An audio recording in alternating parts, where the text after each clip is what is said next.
Le Programme national d'efficacité énergétique PN2E est en marche. Son objectif est d'accompagner les entreprises mauriciennes vers l'efficacité énergétique par la création d'un écosystème. À moyen terme, un potentiel d'économie de 1,2 milliard de roupies par an sera atteint, soit une réduction de 40 MW pour le réseau électrique national. Enfin, c'est toute l'île Maurice qui bénéficiera du PN2E avec un impact positif sur l'environnement. Le PN2E dispose d'un projet spécifique pour les systèmes de production de chaleur, que ce soit l'eau chaude, la vapeur ou encore l'air chaud. Dans la préparation du Programme national d'efficacité énergétique, Business Mauritius a fait un pilote vapeur en 2014 avec 8 entreprises. Là, sur ce projet spécifique, on a encore 4 entreprises. Et si on ajoute les chaufferies du projet textile, cela fait un total de 15 chaudières auditées.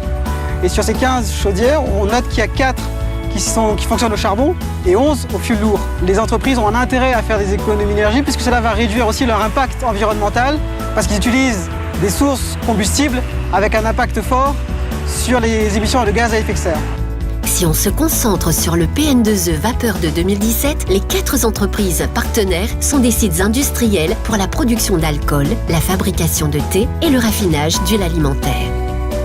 La facture cumulée en combustible fossile est autour de 28 millions de roupies par an. Grace Distilling produit 7 millions litres d'alcool à l'année, ce qui nous demande une quantité de vapeur assez conséquente et ça nous met une pression au niveau de la chaudière. Avec la démarche QSE qui a été implémentée, nous étions arrivés à un point où il fallait faire un audit vapeur pour pouvoir quantifier les gains s'il y en a et la demande de PNE vapeur est tombée à point. On utilise de la vapeur pour transformer en lait à chaud qu'on utilise pour faire flétrir les feuilles et pour faire la cuisson du thé. Vu qu'on avait une chaudière en panne, que les feuilles tubes ont été abîmées, on a choisi de faire une audit pour savoir où investir l'argent exactement. Moreuil a toujours eu à cœur de produire une huile de qualité aux normes internationales. Nous utilisons principalement la vapeur comme source d'énergie à travers le charbon et la vapeur est utilisée pour produire le vide qui est essentiel pour nos différentes étapes du raffinage. L'entreprise, dans le cadre du PN2E, bénéficie d'une aide au financement de l'audit à hauteur de 60% par l'Agence française de développement et de l'Union européenne. La composante de formation est prise en charge par la HRDC. L'assistance technique du PN2E a visité les entreprises pour écrire les cahiers des charges spécifiques. Un appel d'offres est alors lancé pour recruter un auditeur spécialisé sur les systèmes vapeur.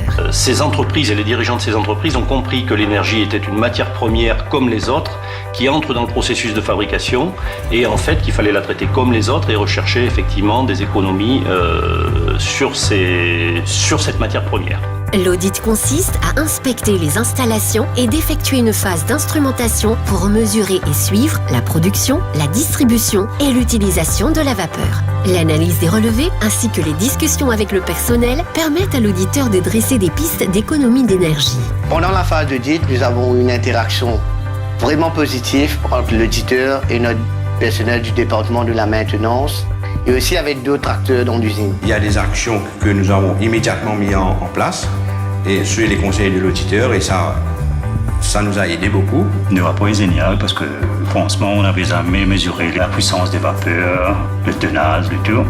Mais avec Opti Énergie, on l'a fait. Les points forts récurrents que nous avons pu constater dans ces entreprises, c'est une prise en compte de l'énergie et un suivi énergétique très soucieux, je dirais, des économies. On peut améliorer de manière significative, en général, les rendements de combustion, en affinant les réglages de chaudière. On peut également faire pas mal d'économies sur les calorifugages, non seulement des tuyauteries, mais toutes les singularités, vannes, clapets, brides, etc., qui se trouvent sur ces tuyauteries de vapeur. La restitution du rapport est accompagnée par une phase de formation collective sur les notions de base de la vapeur. Les restitutions individuelles ont aidé les entreprises à utiliser le rapport comme un outil pédagogique pour dresser un plan d'action.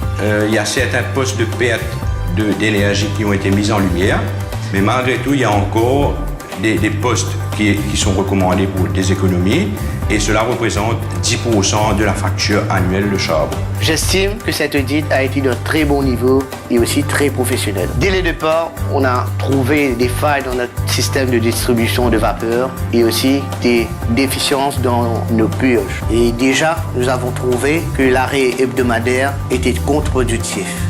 Et enfin, pour les cadres techniques des entreprises que nous avons rencontrées ou les energy managers, le fait d'avoir un audit basé sur des mesures, basé sur des calculs, leur permet d'être beaucoup plus crédibles auprès de leur direction pour argumenter des plans d'action en matière d'économie d'énergie. Suite au PN2E Vapeur, les bénéfices directs de ce programme seront de l'ordre de 13% d'économie sur les factures énergétiques des participants. La fourchette est très large puisqu'on va de 4% de potentiel d'économie à peu près identifié jusqu'à 26% d'économie.